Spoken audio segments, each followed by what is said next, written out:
최근 수백억 대작 드라마가 얄팍한 고증 논란으로 대중에게 문매를 맞고 결국 고개를 숙였습니다. 이제 시청자들은 화려한 자본과 캐스팅만 보고 엉성한 세계관을 쉽게 넘어가 주지 않죠. 그런데 참 묘한 타이밍입니다. 한쪽이 고증 논란으로 신뢰를 잃어갈 때 다른 쪽에서는 300년 전 조선의 악녀가 현대 사극 촬영장을 엎으며 소리칩니다. 아무리 이 해조선에선 강상해도가 바닥에 떨어졌다고 해도 역사 고증은 확실히 해야 할 것이 아니냐. 사약을 받은 조선의 악녀가 현대의 재벌 3세와 엮인다. 듣기만 해도 유치한 이 로코가 넷플릭스 1위로 휩쓴 진짜 이유. 내 갈 곳을 잃어 신세계에 내쳐졌다. 그건 단순히 임지연이 웃겨서도 로코가 달달해서만도 아니었습니다. 왜 더 화려했던 대군 부인은 신뢰를 잃었고 왜 더 유치해 보였던 멋진 신세계는 오히려 시청자를 붙잡았을까요? 지금부터 멋진 신세계 1화부터 6화까지 중반부 리뷰를 그려보도록 하겠습니다.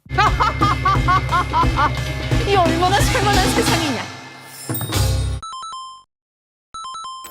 먼저 이 얘기는 분명히 하고 가야 할 것 같습니다. 제가 21세기 대군 부인을 실패했다고 말하는 건 이 드라마를 아무도 안 봤다는 뜻이 아니에요. 오히려 숫자만 놓고 보면 실패작이라고 부르기 어렵죠.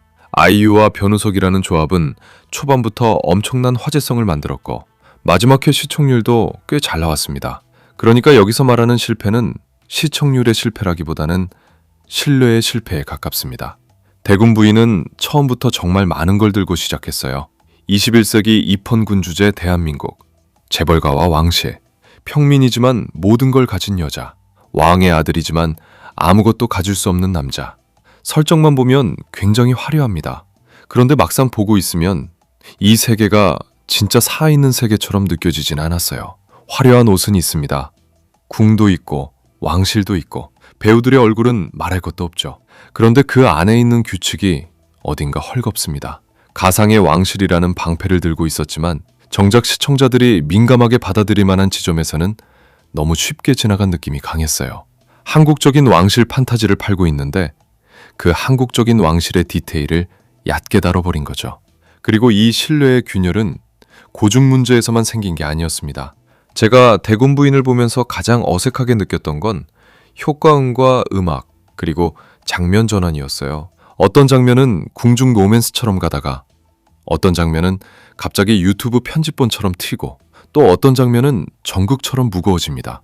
문제는 톤이 섞였다는 것 자체가 아니라 그때마다 캐릭터의 감정선까지 같이 흔들렸다는 겁니다. 희주는 분명 모든 걸 가진 여자입니다. 실력 있고 집안 좋고 성공한 CEO죠. 그런데 그런 인물이 고작 신분이라는 타이틀 하나 때문에 궁으로 뛰어드는 욕망이 절실하게 다가오진 않았어요. 이 사람이 뭘 잃었는지, 무엇을 증명하고 싶은지, 왜 이 궁이라는 세계 안으로 들어가야만 하는지 그 감정이 충분히 쌓이기 전에 작품은 자꾸 화려한 장면으로 넘어갑니다. 그러다 보니 시청자는 인물의 욕망을 따라가기보다 배우의 얼굴과 설정의 크기를 먼저 보게 돼요. 저는 이게 대군 부인의 가장 큰 문제였다고 생각합니다. 말은 되게 거창한데 보고 있으면 이상하게 인물이 붕 떠 있습니다. 그런데 멋진 신세계는 반대입니다. 설정은 훨씬 더 황당해요. 사약을 받은 조선의 악녀가 현대의 무명 배우 몸에 들어온다. 이거 한 줄로 정리하면 정말 유치합니다. 근데 이 드라마는 그 유치함을 숨기지 않아요.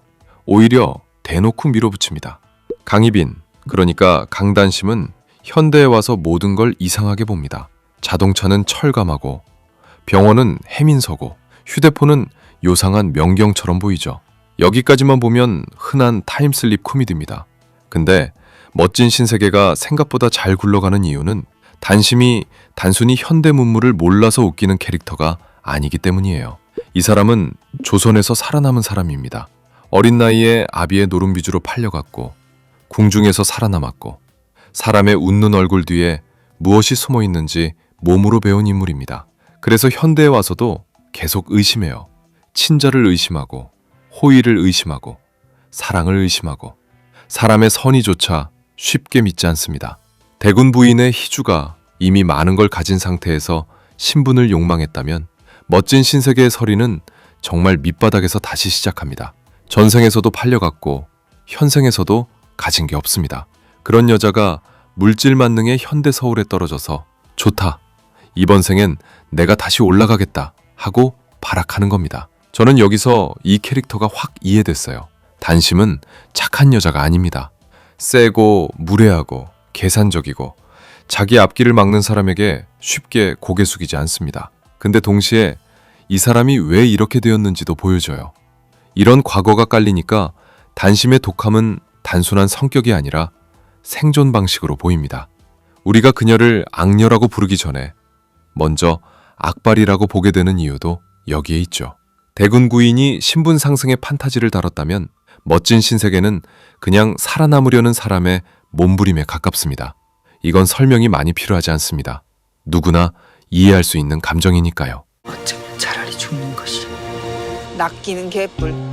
개똥밭에 굴러도 저승보다 이승이 낫다 했다. 그러니 내 이번 생 악착같이 살아낼 것이다. 결국 이 설정을 가능하게 만든 건 임지연입니다. 솔직히 이 드라마는 임지연이 첫 15분 안에 시청자를 붙잡지 못하면 그대로 무너질 수밖에 없는 구조였어요. 남자 주인공인 허남준은 이제 막 이름을 알리는 단계고 작품 자체도 완전히 새로운 장르는 아닙니다. 요즘 OTT 시대에 시청자는 기다려주지 않잖아요. 초반에 감이 안 오면 그냥 바로 다른 콘텐츠로 넘어갑니다. 그러니까 멋진 신세계는 초반부에서 임지연이 강희빈의 무게감과 현대에 떨어진 신설이의 혼란을 동시에 설득해야 했습니다. 그리고 임지연은 이걸 해냅니다. 사약을 받는 장면에서는 진짜 사극 속 인물처럼 버텨요. 죽음을 앞두고도 무너지지 않고 끝까지 자기 죄가 무엇이냐고 따집니다. 그런데 현대 촬영장에 떨어지는 순간부터는 완전히 다른 호흡으로 몸을 씁니다. 낯선 사람들의 행색을 보고 당황하고 스마트폰과 카메라, 조명과 스텝들을 보고도 상황을 파악하지 못하죠. 자신이 꿈을 꾸는 것인지 저 세상에 온 것인지 알 수 없는 상황입니다. 근데 이 모든 과정에서 인물의 자존심은 절대 무너지지 않아요.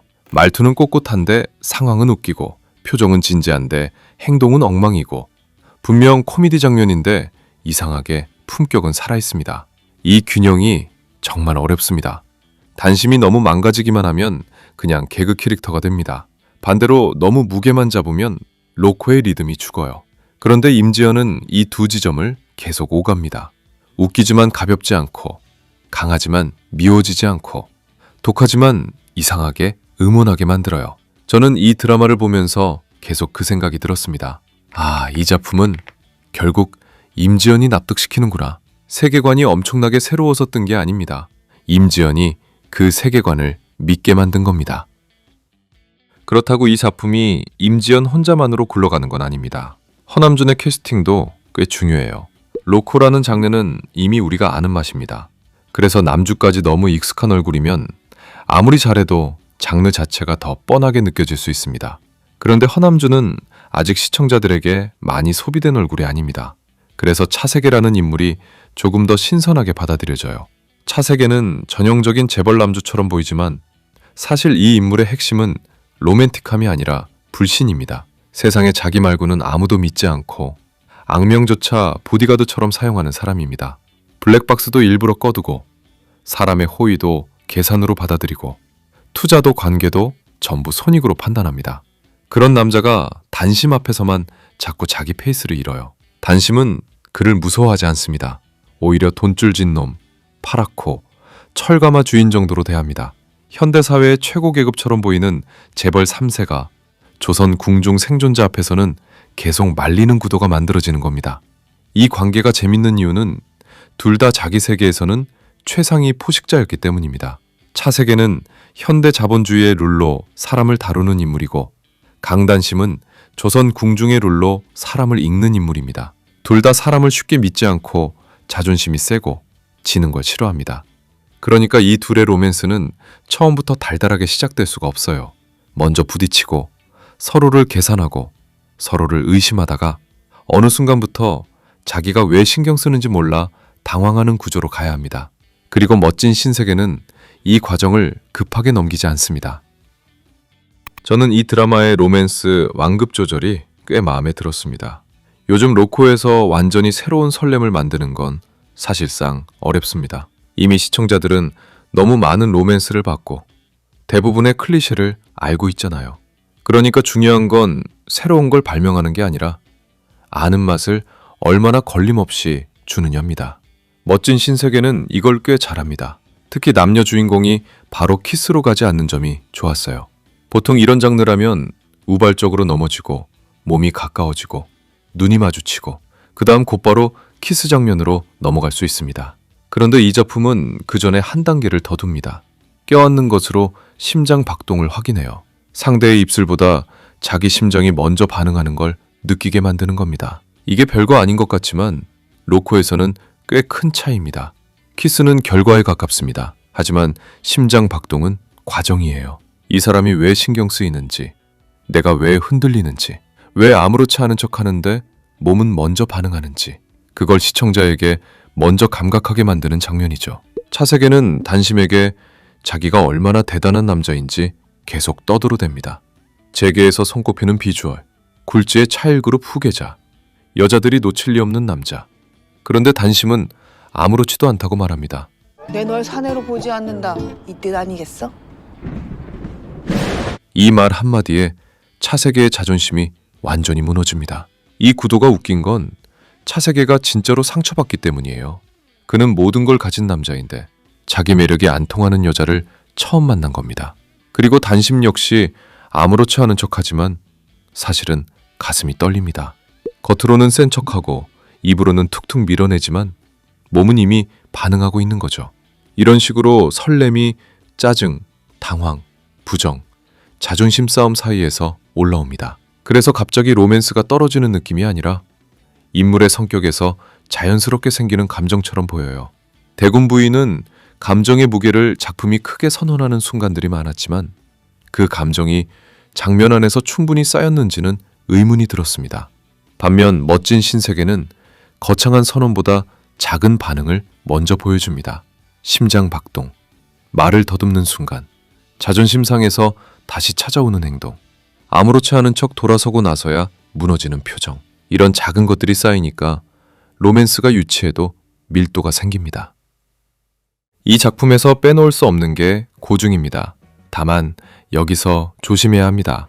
멋진 신세계가 완벽한 정통 사극 고증을 해냈다는 뜻은 아니에요. 판타지 로코인 만큼 장르적으로 가볍게 넘어가는 부분도 있고 찾아보면 오류가 아예 없다고 단정할 수도 없습니다. 하지만 제가 흥미로웠던 건 제작진이 고증을 쓰는 방식이었습니다. 이 작품은 고증을 우리 공부 많이 했어요 하고 자랑하려고 넣지 않습니다. 캐릭터의 언어와 행동으로 넣어요. 가장 대표적인 장면이 사극 촬영장에서 단심이 감독에게 호통치는 장면입니다. 중전 옆에 선 내명부 후궁글이 시대와 맞지 않게 거대한 가치를 얹고 있는 걸 보고 단심이 역사 고증은 제대로 해야 하는 거 아니냐고 따지는 장면이죠. 역사 고증은 확실히 해야 할 것이 아니냐. 이 장면이 통쾌했던 이유는 단순합니다. 시청자들은 이미 큰 제작비와 화려한 스타를 앞세운 작품이 역사적 고증에서 크게 흔들리는 것을 봤습니다. 물론 멋진 신세계는 선제작 드라마고 이 장면이 특정 작품을 직접 저격하려고 들어간 장면은 아닐 겁니다. 그런데 타이밍이 묘하게 맞아버렸어요. 상대적으로 더 가벼워 보이는 판타지 로코가 극중에서 대놓고 고증은 해야지 라고 말하는 순간 시청자는 거기서 통쾌함을 느끼게 됩니다. 이건 단순 코미디이면서 동시에 제작진의 자신감처럼 보이기도 해요. 정말 자신이 없으면 판타지 사극에서 고증을 농담으로 못 씁니다. 그 농담이 부메랑이 될 수 있으니까요.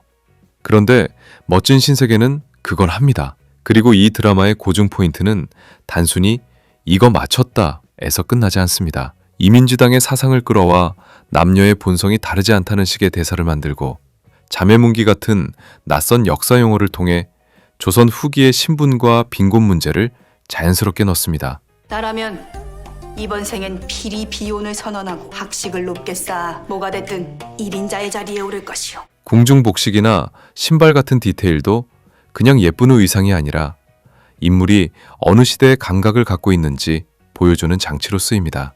그러니까 이 드라마에서 고증은 따로 노는 지식이 아닙니다. 단심이 사람을 의심하는 방식, 권력을 해석하는 방식, 돈과 신분을 받아들이는 방식에 전부 스며 있습니다. 말투만 조선 사람인 게 아니라 사고방식 자체가 조선에서 온 사람처럼 움직이는 거예요. 현대 문명을 유튜브와 드라마 같은 매체로 빠르게 학습하지만 여전히 조선의 단어와 말투를 유지하는 것도 그래서 좋았습니다. 만약 단심이 몇 화 만에 갑자기 현대어를 자연스럽게 쓰고 현대인의 감각으로 완전히 변해버렸다면 캐릭터가 너무 빨리 무너졌을 겁니다. 하지만 작품은 그녀를 천천히 변화시킵니다. 현대의 정보를 받아들이되 해석은 여전히 조선의 방식으로 합니다. 그래서 시청자는 이 인물이 현대에 적응하는 과정을 개그로 보면서도 캐릭터의 뿌리를 놓치지 않게 됩니다. 저는 여기서 대군 부인과의 차이가 가장 크게 보였습니다. 대군 부인은 큰 세계관을 만들었지만 그 세계의 규칙이 인물의 말과 행동에 충분히 스며들지 못했습니다. 반면 멋진 신세계는 세계관은 황당해도 그 세계관이 인물의 몸에 붙어 있습니다. 또 하나 마음에 들었던 건 빌런의 비중입니다. 로코에서 빌런이 너무 세게 앞으로 나오면 피곤해집니다. 그 순간부터 시청자는 두 사람의 감정보다 음모를 처리해야 하거든요. 그런데 멋진 신세계의 최문도는 딱 적당한 거리에서 그게 긴장감을 만듭니다. 차세계의 회사와 지분 문제를 건드리고 과거 서사와도 이어질 가능성을 열어두고 동시에 차세계가 왜 저렇게 불신으로 똘똘 뭉친 인물인지 설명하는 기능도 하죠. 그리고 장승조의 이미지가 여기서 꽤 잘 맞습니다. 겉으로 보면 반듯하고 선하고 누가 봐도 신뢰할 만한 얼굴입니다. 그런데 뒤에서는 가장 위험한 수를 둡니다. 이런 인물은 과하게 악랄하게 연기하면 맛이 떨어집니다. 오히려 착한 얼굴로 조용히 선을 넘을 때 더 불쾌하고 더 섬뜩하고 더 재밌습니다. 착한 얼굴에 그렇지 못한 태도가 주는 카타르시스가 있는 거죠. 대군 부인은 큰 정치적 세계관을 깔아놓았지만 그 세계관이 때로는 인물의 감정보다 앞서 나가는 순간들이 있었습니다. 반면 멋진 신세계의 음모는 아직까지는 인물 뒤에서 움직입니다. 드라마가 무엇을 먼저 보여줘야 하는지 알고 있는 겁니다. 이 작품의 중심은 음모가 아니라 단심과 세계가 서로를 어떻게 오해하고 어떻게 흔들리는가에 있습니다. 빌런은 그 감정을 밀어주는 장치로 기능해요. 너무 앞에 서지 않고 그렇다고 완전히 사라지지도 않습니다. 이 정도의 거리감이 중반부 로코에서는 꽤 중요한 장점처럼 보입니다. 멋진 신세계가 잘 되는 이유는 배우와 설정만이 아닙니다. 이 드라마는 리듬을 알아요. 1화부터 6화까지 보면 매회 끝나는 지점이 꽤 영리합니다. 사건이 완전히 정리되고 인물들이 감상에 젖을 시간을 주기보다 감정이 막 흔들리기 직전에 끊습니다. 그래서 다음 화를 누르게 돼요. 이건 단순히 전개가 빠르다는 뜻이 아닙니다. 빠른 드라마는 많습니다. 하지만 빠르기만 하면 정신없고 느리기만 하면 지루합니다. 멋진 신세계는 사건과 감정의 교차 지점을 비교적 잘 잡습니다. 1에서 2화가 빙의와 현대 적응의 룰을 세웠다면 3에서 4화는 단심을 밈처럼 확장시키고 전생의 그림자를 깔아둡니다. 그리고 5에서 6화에 와서는 직진 고백, 광고 모델, 제주, 병원, 키스 직전의 감정까지 몰아붙이죠. 회차마다 관계가 한 단계씩 이동합니다. 이렇게 이동이 보이니까 시청자는 같은 장면을 반복해서 본다는 느낌을 덜 받습니다. 또 편집과 음악도 대군 부인에 비해 훨씬 안정적입니다. 대군 부인은 장면마다 톤이 튄다는 느낌이 있었고 효과음과 음악이 극의 감정을 돕기보다 장면 밖으로 튀어나오는 순간들이 있었습니다. 반면 멋진 신세계는 과장된 효과음을 써도 이 작품의 전체 톤 안에서는 크게 걸리지 않습니다. 왜냐하면 애초에 이 드라마는 자기가 B급 감성과 로코, 사극 코미디를 섞은 작품이라는 걸 알고 있기 때문이죠. 톤이 가볍다고 해서 방향이 없는 게 아닙니다. 오히려 가벼운 톤 안에서 배우들의 감정선과 캐릭터의 아크는 꽤 일관되게 유지됩니다. 단심은 계속 단심답고 세계는 계속 세계답습니다. 그러면서도 조금씩 변합니다. 시청자가 이 캐릭터라면 이렇게 하겠지 라고 느끼는 순간 설렘도 웃음도 자연스럽게 따라옵니다. 저는 로코에서 새로운 설정보다 이 일관성이 더 중요하다고 봅니다. 이 작품이 해외에서도 반응을 얻은 이유도 여기서 연결됩니다. 해외 시청자가 이뮨지당이나 자매문기, 가채 금지령의 세부 맥락을 전부 알고 보는 건 아닐 겁니다. 그런데도 이 작품은 통합니다. 왜냐하면 장르의 번역력이 강하기 때문입니다. 억울하게 죽을 뻔한 과거의 여성, 낯선 현대사회에 떨어진 생존자, 차갑고 계산적인 재벌 남자, 서로를 혐오하다가 점점 흔들리는 관계. 이 구조는 한국사를 몰라도 바로 이해됩니다. 한국 시청자는 고증 디테일을 보고 신뢰를 얻고 해외 시청자는 문화 충돌과 로코의 속도감으로 진입합니다. 그러니까 이 작품의 글로벌 반응은 단순히 한국적인 게 먹혔다로만 정리하기 어렵습니다. 정확히 말하면 한국적인 디테일을 글로벌하게 소비 가능한 장르 구조 안에 잘 넣은 겁니다. 대군 부인은 한국 왕실 판타지를 글로벌하게 보여주려 했지만 그 판타지의 기본 상징이 흔들리면서 오히려 리스크가 커졌습니다. 반면 멋진 신세계는 우리는 판타지 로코입니다 라고 명확히 선언한 뒤 그 안에 세부 고증을 신뢰장치로 심어둡니다. 결국 세계관이 얼마나 크냐보다 그 세계를 어떤 방식으로 설득하느냐가 더 중요했던 겁니다. 물론 멋진 신세계가 완벽한 드라마라는 뜻은 아닙니다. 약점도 분명해요. 일단 1화는 설정을 꽤 많이 밀어넣습니다. 사약, 비니, 현대 촬영장, 재벌 남주, 회사 문제, 전생 떡밥, 로코의 첫 충돌까지 한꺼번에 들어오다 보니 초반부가 조금 과밀하게 느껴질 수 있습니다. 또 몇몇 상황은 우연성이 강합니다. 단심이 중요한 순간마다 사건에 휘말리고 그 사건이 다시 차세계와 연결되고 차세계의 회사 문제와 전생의 인연이 맞물리는 구조는 후반부에서 잘 정리되지 않으면 편의적으로 보일 위험이 있어요. 그리고 가장 큰 리스크는 후반부의 전생 미스터리와 재벌 암투가 과하게 커지는 겁니다. 이 드라마의 현재 장점은 경쾌함입니다. 단심과 세계의 티키타카, 현대와 조선의 충돌, 유치하지만 걸림없는 로코의 리듬. 그런데 후반부가 갑자기 무거운 복수극이나 복잡한 재벌 음모극으로 기울어지면 지금까지의 장점이 흐려질 수 있습니다. 또 1에서 6화 기준으로는 임지연의 에너지에 기대는 비중이 상당히 큽니다. 이 원맨쇼가 후반까지 같은 밀도로 유지될 수 있을지도 봐야 해요. 하지만 적어도 중반부까지는 확실합니다. 이 드라마는 자기가 어떤 드라마인지 알아요. 고급스러운 척하지 않고 무거운 척하지 않고 유치할 수 있는 설정을 부끄러워하지 않습니다. 대신 배우를 믿고 캐릭터를 믿고 디테일을 넣을 곳에는 제대로 넣습니다. 요즘 보기 드물게 자기가 어떤 장르인지 아는 로코에 가깝습니다.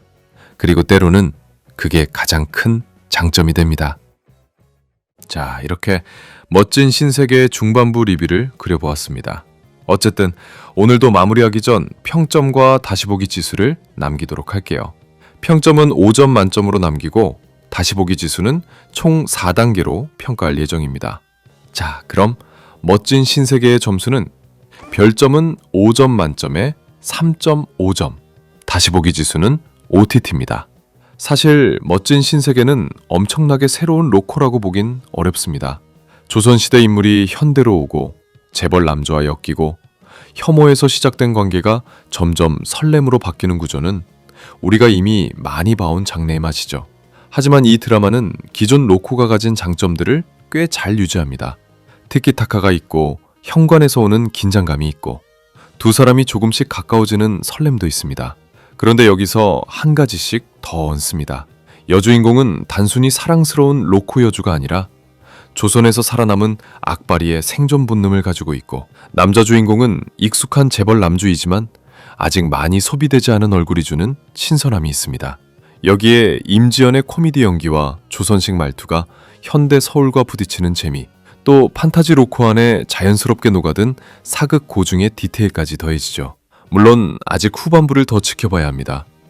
전생 서사와 재벌 암투가 과하게 커지면 지금의 경쾌한 장점이 흐려질 수도 있지만 아직까진 3.5점을 줄 만큼 충분한 재미가 있다고 생각해요. 로맨틱 코미디를 좋아한다면 보지 않을 이유는 거의 없는 드라마입니다. 가볍게 시작했다가 생각보다 다음 화를 누르게 되는 작품이고 유치한 설정을 싫어하지만 않는다면 주말에 틀어두기 꽤 괜찮은 선택지가 될 것 같습니다.